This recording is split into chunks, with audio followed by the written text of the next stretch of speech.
Aujourd'hui, je teste l'application Repeat Habit Tracker. Cotée à 4,8 sur 5, cette application permet de suivre ses habitudes. Une légère prise en main est nécessaire parce qu'il y a pas mal de fonctionnalités, mais elle reste facile d'utilisation. Vous allez vous créer une habitude et puis la suivre. Comment? Vous allez commencer par cliquer sur le bouton plus qui se trouve en haut à droite de l'écran. Renseignez son nom, pourquoi vous le faites, et ça c'est génial parce que c'est super important. Renseignez les raisons de pourquoi vous faites cette habitude et ça vous aidera pendant les moments difficiles. Notez pendant combien de temps vous souhaitez effectuer cette tâche et sa répétition. Par exemple, vous allez noter qu'il faut le faire le lundi, le mercredi et le vendredi. Renseignez également les moments où vous souhaitez avoir un rappel ou l'heure à laquelle vous souhaitez avoir ce rappel. Vous allez renseigner également pendant combien de temps vous allez suivre cette habitude. Par exemple, pendant 3 mois ou pendant une semaine, par exemple. Moi, par exemple, j'ai noté que je testais une application tous les lundis. Donc, j'ai ce rappel tous les lundis. Et je l'ai noté pour 90 jours. Tout le long du parcours de création de cette habitude et même dans l'application de manière générale, vous avez des citations motivantes. Les points forts. Elle est motivante. Tout est fait pour que vous soyez content de l'utiliser et qu'elle soit réellement utile pour vous. Et ce qui est vraiment intéressant, c'est qu'on recherche les motivations profondes. Par exemple, si j'ai cette nouvelle habitude de faire du sport, eh bien je dois rechercher le pourquoi je fais du sport. Donc je vais renseigner les raisons de cette action et ça va me motiver quand j'aurai mon rappel, puisque ce pourquoi va s'afficher au moment du rappel. Et pour que je puisse me dire « Ah, super, il faut que je fasse du sport et voilà ma raison, voilà pourquoi je le fais ». C'est là où je vais vous aider pour renseigner le pourquoi. En fait, il y a une manière de procéder. En fait, si vous marquez « je fais du sport, pourquoi ?» pour perdre 10 kilos, ça ne va pas fonctionner. Votre volonté ne va pas être suffisamment importante et dans la durée. Elle ne va pas être suffisamment durable pour que vous puissiez faire du sport tous les jours pendant un certain temps. Il y a un moment, cette volonté, elle va s'effacer. Donc ne mettez pas « je veux faire du sport pour perdre 10 kilos ». Il va falloir trouver autre chose de plus profond. Quelque chose qui vous motive beaucoup plus, quelque chose de beaucoup plus puissant. Donc par exemple, vous allez noter « je fais du sport ». Pourquoi? Eh bien pour retrouver le corps de mes 20 ans. Là j'ai une vision, je vois où je veux aller. J'ai limite une image de ce que je veux. Vous voyez la différence entre les deux? D'un côté, il y a ce que je veux perdre, mais j'ai pas d'image. Et il y a ce que je veux gagner, ce que je veux devenir. Là, j'ai une image qui est claire. Je sais où je vais. Donc, pensez bien à ce que vous allez gagner et pas à ce que vous allez perdre. Une vision claire de ce que vous voulez faire, de ce que vous voulez créer, de qui vous voulez devenir.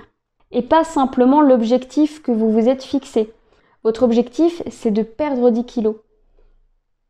Mais c'est pas suffisamment profond, c'est pas suffisamment puissant. C'est un objectif parmi tout le projet, parmi cette grande vision. Donc vous devez vraiment avoir la finalité, la destination. Où est-ce que vous voulez aller vraiment? Ça, c'est votre pourquoi. Et je vais vous donner mon propre exemple. Je me suis dit, après ma grossesse, je vais faire du sport. Je veux retrouver mon corps d'avant grossesse. C'est impératif. Et je l'ai expliqué à ma coach, donc je me suis inscrite dans une salle et je lui ai dit, moi je veux retrouver mon corps d'avant. Donc là, elle m'a posé quelques questions et on a défini un programme. Donc pendant 6-7 mois, elle me voyait donc tous les mois, elle m'a créé mon petit programme qui correspondait à ce que je voulais faire et je devais y aller, au début c'était 4 fois par semaine.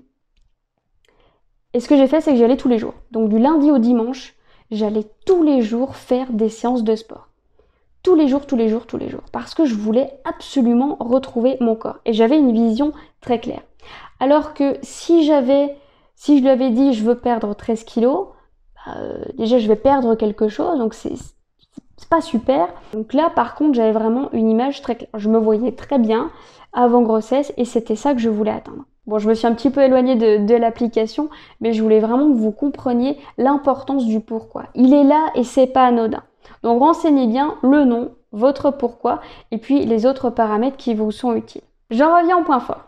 J'aime beaucoup le dashboard, le tableau de bord qui reprend toutes les habitudes que vous vous êtes créées. Donc il y a une petite bulle avec un pourcentage qui vous dit où vous en êtes. Ça vous rappelle également les jours que vous avez programmés et ce que c'est. Donc là, on peut associer des codes couleurs par exemple. Elle est esthétique, elle est simple, elle est jolie. D'autres utilisateurs la trouvent vraiment intuitive et complète. Les points améliorés. Certains utilisateurs proposent de mettre une date de départ, donc de programmer à partir d'une certaine date, il y aura cette nouvelle habitude. Également, les utilisateurs proposent de créer des filtres pour trier ce qui a été réalisé de ce qui est en cours. Est-elle approuvée? Si je dois la comparer à l'application Loop, la première application que j'avais testée, eh bien, elle est bien plus complète. Donc oui, je l'approuve bien plus que cette première application, parce que elle est complète, on a des phrases motivantes, il y a beaucoup de fonctionnalités qui sont super intéressantes, ça donne envie. Ils ont réussi à faire ça dans cette application, c'est de nous donner envie de l'utiliser. Donc là, une fois qu'on commence, on n'a plus envie de la lâcher, on a envie d'avancer petit à petit. Si vous voulez en savoir plus sur comment vous fixer des objectifs clairs, réussir à vous créer un planning qui soit réaliste, eh bien, je vous invite à regarder la série de 4 vidéos qui est juste en dessous dans la description. Dans ces 4 vidéos, je vous montre comment maîtriser votre temps, comment planifier en fonction de votre rythme biologique et en fonction des imprévus, les différents outils pour suivre son agenda et dernier point, apprendre à faire le point. Donc comment s'évaluer sans se dévaloriser. Donc je vous invite à regarder ces 4 vidéos qui se trouvent juste en dessous. Ça s'appelle Planifier vos tâches quotidiennes. Quant à moi, je vous retrouve lundi prochain pour une prochaine application. Bonne semaine!